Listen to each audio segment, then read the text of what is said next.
दिवसभर आरामाची फरमाईश तर रात्री पावसात कामाची ख्वाहिश। रस्ते दुरुस्ती करणाऱ्या ठेकेदाराच्या कामाची पद्धत पाहून प्रवाशांमध्ये संताप। काळ्या कुट्ट्या ढगांमधून पावसाची धार तर दुसरीकडून काळोखाचा मार अशा परिस्थितीत असताना रात्रीच्या वेळी रस्ता दुरुस्तीकरण डांबरीकरण करणाऱ्या ठेकेदाराच्या कामाविषयी प्रवाशांमधून मोठा संताप व्यक्त होतोय। सविस्तर हकीकत अशी की दहिवडी फलटण रस्त्यावर शबनम हॉटेलच्या अलीकडील बाजूस रस्ते दुरुस्तीचा ठेका घेणाऱ्या ठेकेदारानं दिवसभर आरामाची फरमाईश करून अंधाऱ्या रात्री पावसाच्या धारेत कामाची ख्वाहिश ठेवत रस्त्यावर खडे टाकून डांबरीकरण केल्यानं वाहतूक ठप्प झाली होती। संबंधित ठेकेदाराच्या कामाची पद्धत पाहून वाहनधारकांमधून ठेकेदाराच्या कामाबाबत तीव्र संताप व्यक्त होत होता। पावसामुळे घरी जाण्याची घाई करत असणाऱ्या प्रवाशांना या कामाचा मात्र चांगलाच फटका बसला।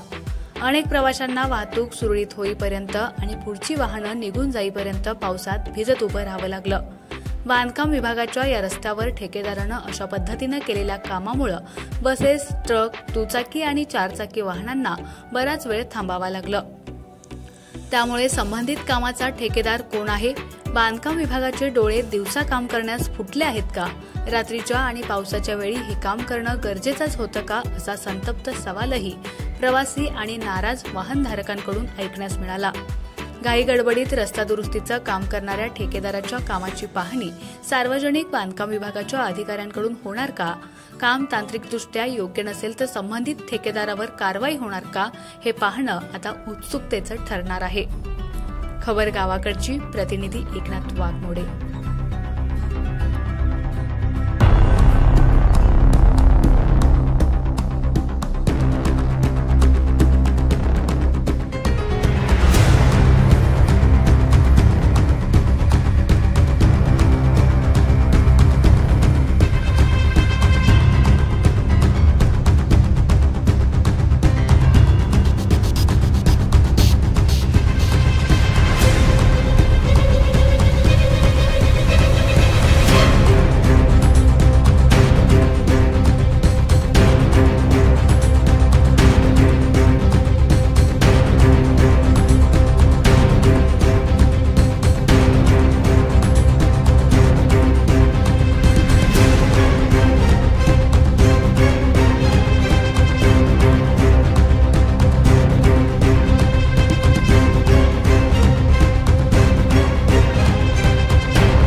आमच्या खबर गावाकडची या चॅनेलला सबस्क्राइब करा, लाईक करा आणि आमचे व्हिडिओ शेअर करा।